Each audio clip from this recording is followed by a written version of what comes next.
नमस्कार, स्वागत है आपका यूपी बुलेटिन में और मैं हूं आपके साथ कृतिका सूर्यवंशी। बुलेटिन की शुरुआत करते हैं शाहजहांपुर से, जहां उत्तराखंड के पूर्व मुख्यमंत्री त्रिवेंद्र सिंह रावत पहुंचे। यहां बीजेपी के पदाधिकारी ने उनका गर्मजोशी के साथ स्वागत किया। इस दौरान उन्होंने कांग्रेस नेता राहुल गांधी को जमकर निशाने पर लिया। उन्होंने कहा कि आज पूरा देश राहुल गांधी से नफरत कर रहा है। देश की जनता राहुल गांधी को ठुकरा रही है। उन्होंने कहा कि भारत के प्रधानमंत्री नरेंद्र मोदी का आज पूरे विश्व में सम्मान है और वो दुनिया के सबसे लोकप्रिय नेता हैं, लेकिन राहुल गांधी अपने देश में ही प्रधानमंत्री की छवि को खराब कर रहे हैं। वहीं राहुल गांधी के यूपी के युवाओं को नशेड़ी कहे जाने के सवाल पर उन्होंने कहा कि खुद राहुल गांधी को अपने गिरेबान में झांक कर देखना चाहिए कि वो खुद क्या है। राहुल गांधी ने यूपी के युवाओं का अपमान किया है, उन्हें यूपी के लोगों से माफी मांगनी चाहिए। तो भाई नशेड़ी गंजेड़ी अगर हुए हैं तो राहुल गांधी जी ये समस्या का समाधान नहीं जो आप कह रहे हैं, और उनको ये बात कहने से पहले स्वयं के गिरेबान में देखना चाहिए। पर उपदेश कुशल बहुतेरे, ऐसा नहीं चलेगा। पहले आप तो आत्मसात करिए किसी चीज़ को, तब दूसरों को उपदेश दीजिए। राहुल गांधी ने उत्तर प्रदेश के नौजवानों का एक तरह से अपमान किया है। ये उनको नशेड़ी और गंजेड़ी कहते हैं। वहीं ज्ञान व्यापी तहखाने में काशी विश्वनाथ मंदिर न्यास को पूजा का अधिकार सौंपने के जिला जज वाराणसी के आदेश के खिलाफ दाखिल अपील को इलाहाबाद हाईकोर्ट ने खारिज कर दिया है। ये फैसला इलाहाबाद हाईकोर्ट के न्यायमूर्ति रोहित रंजन अग्रवाल अंजुमन इंतजामिया मसाजिद कमेटी की तरफ से दाखिल अपील पर सुना है। इससे पहले कोर्ट ने दोनों पक्षों की लंबी बहस के बाद फैसला सुरक्षित कर लिया था। आपको बता दें, मामले में जिला जज वाराणसी ने 17 जनवरी को डीएम को रिसीवर नियुक्त कर 31 जनवरी को तहखाने में पूजा करने का आदेश पारित किया था। इंतजामिया कमेटी ने उसे हाईकोर्ट के समक्ष चुनौती दी थी। आज माननीय इलाहाबाद हाईकोर्ट ने जो अंजुमन इंतजामिया की दोनों याचिकाएं थी, फर्स्ट अपील फ्रॉम ऑर्डर, जिसमें उन्होंने 17 जनवरी के ऑर्डर को चैलेंज किया था और 31 जनवरी के ऑर्डर को चैलेंज किया था, आज वो दोनों याचिकाएं माननीय इलाहाबाद हाईकोर्ट ने डिसमिस कर दी हैं। तो इसका अर्थ ये है, इसका निष्कर्ष ये है कि जो पूजा वहां पे चल रही है वो नियमित रूप से चलती रहेगी। जी बिल्कुल, हम लोग सुप्रीम कोर्ट में कैविएट दाखिल करेंगे और सुप्रीम कोर्ट में अगर वो आएंगे तो अपनी बात सुप्रीम। देखिए, इसमें जो आधार बना है, मुझे लगता है माननीय न्यायालय के फैसले का, उसमें कोर्ट के सामने हमने स्पष्ट रूप से बात रखी थी कि सेक्शन 151 सीपीसी में कोर्ट को पावर है, जहां पे कोर्ट अगर कोई चीज मिस हो गई ऑर्डर में तो उसको क्लैरिफाई कर सकती है फर्दर ऑर्डर से। और साथ ही साथ जो उस केस की हिस्ट्री है वो एक बहुत ही चेकर्ड हिस्ट्री है कि व्यास परिवार बराबर नवंबर दिसंबर 1993 तक वहां पे पूजा पाठ करता चला आ रहा था। उसके काफी एविडेंसेस और प्रूफ हमने कोर्ट के सामने दाखिल किए थे। इसलिए मुझे लगता है, इसलिए आज माननीय न्यायालय ने दोनों पक्षों को सुनने के बाद एक वेल रीजन जजमेंट दिया है, जिससे अंजुमन इंतजामिया की जो दोनों फर्स्ट अपील फ्रॉम ऑर्डर्स थी उसको डिसमिस किया। खबर अमेठी से है, जहां स्वास्थ्य राज्य मंत्री महेंकेश्वर शरण सिंह की विधानसभा क्षेत्र तिलोई को बड़ी सौगात मिली है। दरअसल अमेठी के तिलोई में बन रहे मेडिकल कॉलेज परिसर में ही अब गंभीर हालात में आने वाले लोगों की देखभाल के लिए ब्लॉक बनाया जाएगा। गुजरात के राजकोट से प्रधानमंत्री नरेंद्र मोदी ने वर्चुअल माध्यम से इसका शिलान्यास किया। वहीं इस मौके पर अमेठी मुख्य चिकित्सा अधिकारी अंशुमन सिंह समेत तमाम ऑफिसर कार्यक्रम में मौजूद रहे। आपको बता दें कि यहां अमेठी जिला अस्पताल के अलावा 13 सीएचसी और 30 पीएचसी हैं। तिलोई में मेडिकल कॉलेज का निर्माण चल रहा है। ऐसे में अब मेडिकल कॉलेज परिसर में ही गंभीर हालात में आने वाले लोगों की देखभाल के लिए ब्लॉक का निर्माण शुरू होगा। वहीं अमेठी सीएमओ डॉक्टर अंशुमान सिंह ने बताया कि इसमें आईसीयू, आइसोलेशन बेड के अलावा वेंटिलेटर और ऑक्सीजन जैसी सुविधाएं भी होंगी। इसके साथ ही गंभीर रूप से अस्वस्थ मरीजों का इलाज भी यहां किया जाएगा। आज माननीय प्रधानमंत्री जी ने गुजरात राजकोट से क्रिटिकल केयर ब्लॉक का शिलान्यास किया है। हमारे जनपद को 50 बेड का क्रिटिकल केयर ब्लॉक मिला है, जो मेडिकल कॉलेज तिलोई में स्थापित होगा। इसके स्थापित होने से हमारे क्षेत्र में जितनी गंभीर बीमारियों से हैं, जैसे गुर्दा की होगी, चाहे फेफड़े की होगी, चाहे हार्ट की होगी, वेंटिलेटर की सुविधा होगी, उसके आइसोलेशन की होगी, इन सभी की सुविधाएं उनसे प्रदान की जाएंगी।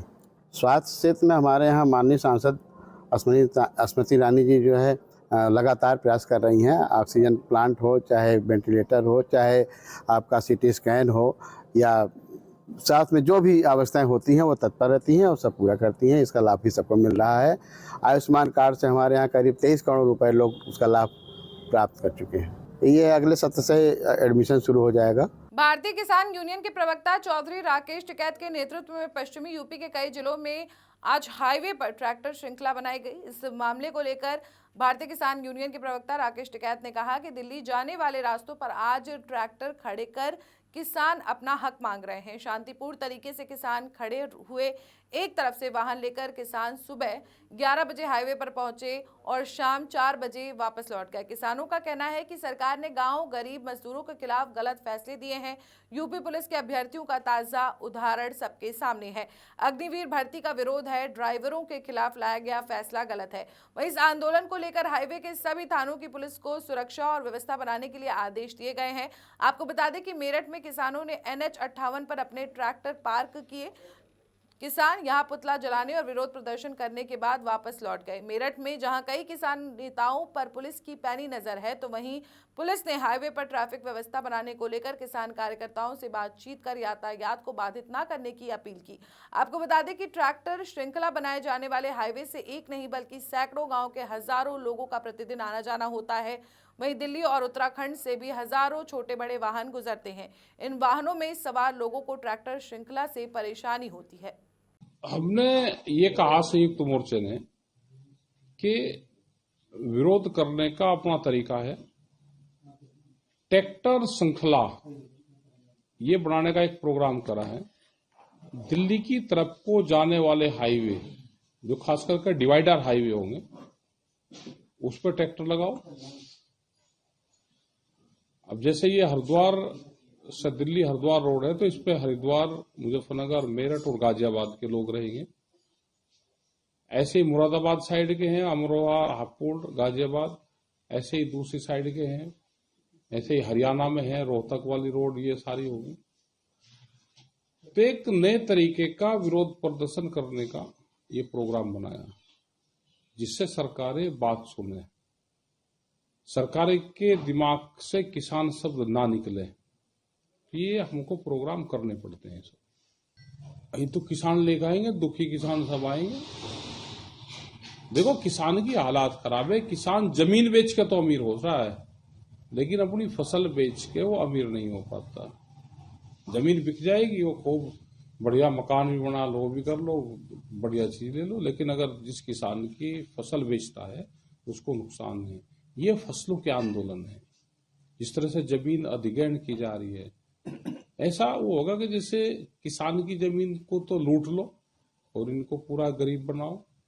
पूरे देश में भूमि अधिग्रहण के नाम पे अवैध कब्जे हो रहे हैं जमीनों पे। पूरे देश भर का हाल है। MSP गारंटी कानून हमने कहा कि आप दे दो। 3 साल से सरकार बात नहीं कर रही इस मुद्दे पे। व्यापारी से ये पैसा आएगा, व्यापारी की जेब से, जो सस्ते में फसलें खरीदता है और महंगे में कंज्यूमर को बेचता है। हम 2 फसल बेचते हैं, 1 फसल बेचते हैं और 20 फसलों को खरीदते हैं, तो हम भी कंज्यूमर ही हो गए, महंगा हमको भी मिलता है। लेकिन MSP से नीचे पर अगर बिकेगा तो वो सीधा फसल पैदा करने वाले किसान को नुकसान है। सरवन सिंह पंडित ने भी 29 तारीख तक होल्ड पे रखा है दिल्ली कूच का जो कार्यक्रम होगा। नहीं, ठीक है, उनका जो प्रोग्राम है, उनकी कमेटी है पूरी, उस मूवमेंट की एक कमेटी बनी हुई है। जो भी फैसले लेगी वो कमेटी फैसले उनके लेती है। अच्छा, आप भी 2 दिन पहले चंडीगढ़ गए थे, किस तरह की बात है? चंडीगढ़ हम गए थे, एक संयुक्त मोर्चे की वहां पर मीटिंग थी। हमने 6 मेंबरी कमेटी उसमें बनाई है। 6 मेंबरी कमेटी जो भी किसान संगठन संयुक्त मोर्चे से अलग है, उनसे बातचीत के लिए बनाई है। वे अपना बातचीत करें, 6 मेंबरी कमेटी बना दी, और जो भी करने आगे कोई प्रोग्राम हो, किसी संगठन को आना हो संयुक्त मोर्चे में, तो उस कमेटी से बात कर सकता है।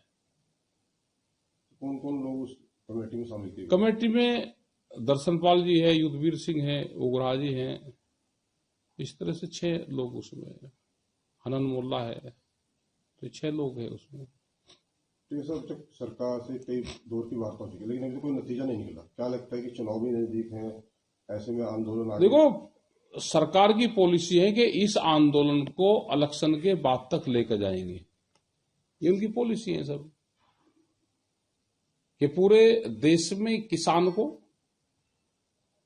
बदनाम करा जाए कि हम वार्ता कर रहे और सफल नहीं हो रही। वार्ता का मतलब समाधान नहीं है। समाधान जब होगा जब सरकारें कुछ देगी। और किसान, खास करके पंजाब का किसान, हरियाणा, जो दिल्ली के चारों तरफ रहता है, वो आंदोलन से पीछे नहीं हटेगा। कोई सपोर्ट नहीं कर रहा। पंजाब सरकार को तो अपनी खुद की जान बचानी भारी हो रही। वो किसानों से भी उसको डर है और उसको भारत सरकार से भी डर है। कोई किसी के सपोर्ट में नहीं आता, ना किसी की सपोर्ट से किसी की विचारधारा बदली जाती। 14 अप्रैल को भी आपने दिल्ली जाने का बात कही थी। 14 मार्च की, अप्रैल नहीं, 14 मार्च का प्रोग्राम है, अप्रैल का रहेगा। 14 मार्च का है, एक दिन का प्रोग्राम रहेगा और बिना टेक टुके अभी जाएंगे। ये माध्यमिक शिक्षा परिषद की ओर से संचालित हाई स्कूल और इंटरमीडिएट की परीक्षा में अनुचित साधन का प्रयोग करते पकड़े जाने पर परीक्षार्थियों को परीक्षा से वंचित नहीं किया जाएगा। वो अपनी पूरी परीक्षा दे सकते हैं और अगर जांच में वो निर्दोष पाए जाते हैं तो उनका परिणाम भी घोषित किया जाएगा। माध्यमिक शिक्षा परिषद के क्षेत्रीय सचिव विनोद कुमार राय ने बताया कि कक्षा निरीक्षक परीक्षार्थी को दंडित नहीं कर सकते। परिषद के जारी किए निर्देशानुसार अनुचित सामग्री और उसकी कॉपी लेकर दूसरी कॉपी देकर उससे परीक्षा दिलाई जाएगी। क्षेत्रीय कार्यालय को मिले अनुचित सामग्री और कॉपी की जांच की जाएगी। अगर परीक्षार्थी उस अनुचित सामग्री से कॉपी में लिखा नहीं मिलता है तो उसका परिणाम निरस्त नहीं किया जाएगा।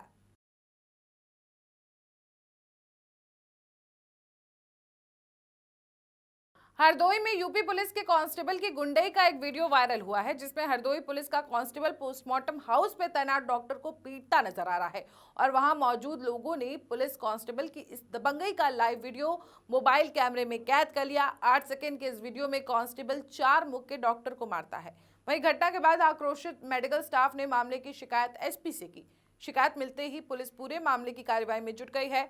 वहीं पोस्टमार्टम हाउस में तैनात डॉक्टर पीयूष गुप्ता ने बताया कि 24 फरवरी को हरपालपुर में तैनात आरक्षी गगन सिंह 3 वर्षीय दिव्यांशु की डेड बॉडी लेकर पोस्टमार्टम के लिए आया था, जिसका हरपालपुर में मार्ग दुर्घटना के दौरान जिसकी मौत हो गई थी।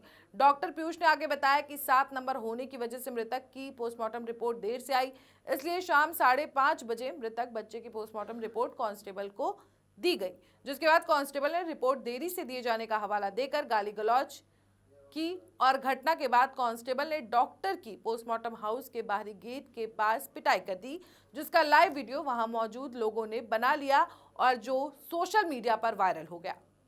मैं मार्तंड प्रकाश सिंह, अपर पुलिस अधीक्षक पश्चिमी हरदोई। बीती शाम हरपालपुर का कांस्टेबल गगन सिंह, जो कि बस एक्सीडेंट में मृत बच्चे का पोस्टमार्टम कराने आया था, शाम को पोस्टमार्टम हाउस पर ड्यूटी पर तैनात डॉक्टर से विवाद हो गया। इस विवाद को संज्ञान में आते ही पुलिस अधीक्षक हरदोई द्वारा तत्काल कार्रवाई करते हुए शाम को ही कांस्टेबल को निलंबित कर दिया गया है और इसकी जांच क्षेत्राधिकारी नगर को सुपुर्द किया है। जांचोपरांत विधिक कार्रवाई, दंडात्मक कार्रवाई की जाएगी। वहीं सिद्धार्थनगर जिले से यौन शोषण का सनसनीखेज मामला सामने आया है। यहां पर एक महिला ने ग्राम प्रधान पर आरोप लगाया है कि कई सालों तक शादी का झांसा देकर उसके साथ शारीरिक संबंध वो बनाता था। महिला ने इसकी लिखित शिकायत थाने में भी की है। वहीं महिला की शिकायत पर पुलिस मामले की छानबीन में जुट गई है। आपको बता दें कि यौन उत्पीड़न से संबंधित ये मामला सिद्धार्थनगर जिले के भवानीगंज थाना क्षेत्र के चकचई गांव का है। पुलिस ने पीड़िता की तहरीर पर समुचित धाराओं में आरोपी के खिलाफ मुकदमा पंजीकृत कर लिया है। पुलिस आगे की कार्यवाही में जुट गई है। जनपद सिद्धार्थनगर के भवानीगंज थाना अंतर्गत एक महिला को शादी का झांसा देकर उसके साथ बार बार शारीरिक संबंध बनाने एवं एबॉर्शन करने तथा शादी करने के पश्चात भी उसे अपने साथ ना रखने और धमकी देने के संबंध में अभियोग संख्या 19/24 पंजीकृत किया गया है। आगे की विधिक कार्रवाई की जा रही है। तेज रफ्तार और यातायात नियमों की अनदेखी ने बाइक सवार 3 लोगों को गंभीर रूप से घायल कर दिया है। सभी एक ही परिवार के हैं और एक ही बाइक पर सवार थे। आपको बता दें कि मामला चौपन थाना क्षेत्र के वाराणसी शक्तिनगर मुख्य मार्ग का है, जहां तेज रफ्तार से आ रही कंटेनर अचानक अनियंत्रित हो गई और सामने से आ रही बाइक से टकरा गई, जिससे बाइक पर सवार 3 लोग गंभीर रूप से घायल हो गए। वहीं इस घटना के बाद स्थानीय लोगों ने इसकी सूचना पुलिस को दी। सूचना मिलते ही मौके पर पहुंची पुलिस ने सबसे पहले तीनों को अस्पताल भेजा और मौके पर पुलिस ने कंटेनर को पकड़ लिया और कब्जे में ले लिया, लेकिन पुलिस के आने तक चालक मौके से फरार हो गया।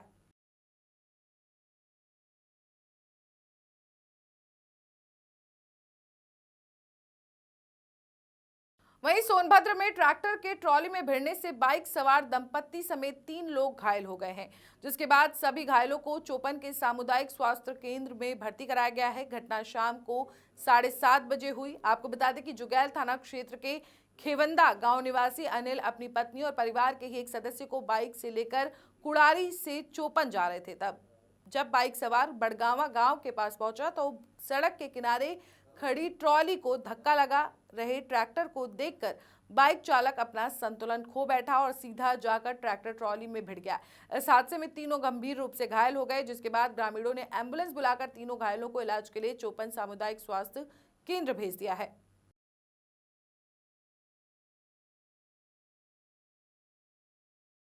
वहीं कुशीनगर के नादह गांव चौराहे पर भरे बाजार में हुए गोलीकांड ने जिले की कानून व्यवस्था पर सवाल खड़े कर दिए हैं। गोलीकांड में घायल 17 वर्षीय अंकुश पटेल की मौत गोरखपुर के एक अस्पताल में हो गई, जिसके बाद मृतक के गांव में मातम का माहौल है। पीड़ित परिजनों ने आरोपी को फांसी की सजा के साथ साथ दोषी के घर पर बुलडोजर चलाने की मांग की है। पीड़ित परिजनों का आरोप है कि पुलिस ने घायल अंकुश के इलाज की आड़ में सादे कागज और मनमानी लिखी तहरीर पर मुकदमा दर्ज किया। जानकारी के मुताबिक नादह गांव के चौराहे पर अपनी रंगदारी दिखाने के लिए एक युवक ने गोलीकांड को अंजाम दिया, जिसने नादह निवासी 17 वर्षीय अंकुश पटेल जो घर से बाजार गया था वो घायल हो गया। घटना की सूचना मिलते ही पहुंची पुलिस ने घायल को जिला अस्पताल में भर्ती कराया, जहां से उसे मेडिकल कॉलेज रेफर कर दिया गया। लेकिन शनिवार को अंकुश पटेल की मौत एक निजी अस्पताल में इलाज के दौरान हो गई। वहीं कुर्मी समाज और 3 इलाके से आए लोगों ने ऐलान किया है कि अगर पीड़ित परिवार को न्याय नहीं मिला तो हम सब सड़क पर उतरकर आंदोलन करेंगे। वहीं डॉक्टर राघवेंद्र पटेल ने कहा कि पीड़ित परिवार को उचित मुआवजा, परिवार को जॉब और न्याय दिया जाए। अभी ये जघन्य अपराध हुआ है और ये परिवार जो है बेहद गरीब है और एक जघन्य अपराध हुआ, वही एक होनहार लड़का था और उसकी हत्या कर दी गई है। यहाँ पे अपराधी किस्म के लोग हैं जो यहाँ पे उन्होंने हत्या करी है इस लड़के की। आप लोग अभी मिले हैं परिवार से, क्या आश्वासन दिए हैं और क्या चीज़ें हैं? तो परिवार से हम लोग मिले हैं, परिवार को हम लोगों ने सांत्वना दिया है और जो उचित मांग है इनकी, हम लोग प्रशासन से मांग करते हैं कि इनकी उचित मांग को पूरा किया जाए। क्या क्या मांग है और क्या क्या? अब इनकी मांग है कि डीएम एसपी आए मौके पर और इनको जो आर्थिक सहायता है वो किया जाए और इनके बच्चे जो मरे हैं चूँकि तो पालन पोषण के लिए एक परिवार को नौकरी वगैरह दिया जाए। घटना घटी है तो पुलिस प्रक्रिया अपनी जो कागजी कार्रवाई होती है वह तो करेगी, चाहे जैसे भी वो करेगी। परिवार की मांग है कि घटना घटा है तो जिले के उच्च अधिकारी, जिलाधिकारी महोदय, पुलिस अधीक्षक महोदय आए और जो पीड़ित परिवार है जिनके परिवार में घटना घटी है उनके परिवार को आके सांत्वना दें जिलाधिकारी महोदय और कप्तान महोदय। और कप्तान महोदय और जिलाधिकारी महोदय आके पीड़ित परिवार से आके मिलें और पीड़ित परिवार की जो मांग है वो माने और सुने। उसके बाद ये लोग जो क्रिया करना है वो करने के लिए तैयार हैं। सर हमारे भाई के साथ शाम करीब चौराहे पे, नादर चौराहे पे 5:30 बजे के आसपास घटना हुआ था। हमारे भाई को गोली से मार दिया। वो उसका नाम था अभिजीत कर रहा था और ये अभिजीत सर पहले से बहुत वो गुंडागर्दी करता है। 4-5 गोली पहले भी फायर कर चुका है और लड़कियों को स्कूल पे ले जाके बहुत छेड़ता भी है। अभी तो देखिए कि प्रशासन की तरफ से यहाँ पे सिर्फ सांत्वना ही मिल रही है, इसके अलावा कुछ मिल नहीं रहा है। और रही बात समाज में बहुत आक्रोश है इसके चलते। जो अंकुश पटेल जी का जो घटना हुआ है बेहद जघन्य और नृत्य किस्म के लोगों ने मारा है जिस तरह से, वो हम पूरी तरह से इसका विरोध करते हैं। अब सर्व समाज यहाँ पर आकर के हम चाहते हैं सभी समाज के लोग यहाँ पर आए, क्योंकि अपराधी एक समाज का नहीं होता है। वो अगर अपराधी है तो अपराधी है, हर एक समाज के लोग आए इसमें समर्थन करें। और हम चाहते हैं जो योगी बाबा जी का जो बुलडोजर है चल रहा है, तो ऐसे जो अपराध किए हैं उनके भी घरों पे चलना चाहिए। और जो गरीब जो पिताजी हैं इनके बच्चों के लिए बढ़िया मुआवजा, नौकरी और भी जो भी फैसिलिटियाँ सरकारी हैं सब पर्याप्त में मिले। और हम सभी इनके साथ हैं। देखिए जब तक समाज आगे नहीं आएगा अपने समाज के लिए तब तक कुछ होने वाला नहीं है। गांव के लोग भी साथ हैं, हम सभी साथ हैं और आगे भी रहेंगे। अब जब तक इनके साथ इंसाफ नहीं होगा तब तक हम लोग यहाँ पे खड़े रहेंगे। वहीं मुरादाबाद के जामा मस्जिद पुल के नीचे राम गंगा नदी में एक युवक का शव तैरता हुआ मिला। अज्ञात शव मिलते ही वहां के लोगों में हड़कंप मच गया। लोगों ने इस शव को देखने के बाद आनन फानन में इसकी जानकारी पुलिस को दी।